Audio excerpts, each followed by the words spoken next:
Madam என்ன top wear பண்ணிருக்கீங்க? நிறைய கஸ்டமர் கேட்டுக்கிட்டே இருக்காங்க. ஆமா, நான் இம்போர்ட்டட் ஃபேப்ரிக்ல சூப்பரான ஒரு பேட்டர்ன்ல 3 பீசஸ் செட் தான் நான் வேர் பண்ணிருக்கேன். இப்ப இந்த கலெக்ஷனை தான் காமிக்கவும் வந்திருக்கேன்.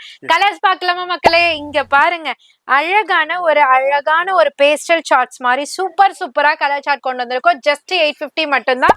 இதுல எம்ல இருந்து XXL சைஸ் வரையும் இருக்கு. ஸோ ஐஸ் ப்ளூ கலர் இருக்கு, ஒரு பேஸ்டல் சார்ட் இருக்கு, ஆனியன் கலர் இருக்கு, ஒரு மாதிரி டீல் கிரீன் மாதிரி கிரே கலர் மாதிரி இருக்கு. சூப்பரா இருக்குங்க. ஜஸ்ட் 850 மட்டும்தான். எம்ல இருந்து XXL வரை இருக்கு. சீக்கிரமா மிஸ் பண்ணாம புக் பண்ணிக்கோங்க. இது மட்டும் இல்லைங்க, இன்னமும் நிறைய கலெக்ஷன்ஸ் இருக்கு, வெரைட்டி இருக்கு. இந்த ரீல்ல இந்த செக்ஷன் மட்டும் ஷோ பண்ணியிருக்கோம். இது மாதிரி டிஃப்ரெண்டான கலெக்ஷன்ஸை நேராக வந்து பர்ச்சேஸ் பண்ணிக்கலாம், ஆன்லைன்லேயே பர்ச்சேஸ் பண்ணிக்கலாம். இதனுடைய full video Madras vlog main YouTube சேனலில் அப்லோட் பண்ணியிருக்கோம். போய் செக் பண்ணிக்கோங்க. டிஃப்ரெண்டான நிறைய ஆஃபர்ஸும் போய்கிட்டு இருக்கு. கிறிஸ்மஸ் நியூ இயர் பொங்கலுக்காண்டியே விசிட் பண்ணுங்க, பயன்பெறுங்க. வர முடியாதவங்க ஆன்லைன்ல கான்டாக்ட் பண்ணிக்கோங்க. ஃபோன் நம்பர் டிஸ்பிளேயே கொடுத்துருக்கேன். வேர்ல்டு வைட் ஷிப்பிங்கும் அவைலபிள் இருக்கு. ரீல் சேவ் பண்ணிங்க, பேஜை ஃபாலோ பண்ணுங்க. மறக்காம சப்ஸ்கிரைப். எல்லாருக்கும் பாய் சொல்லிருங்க. பாய்.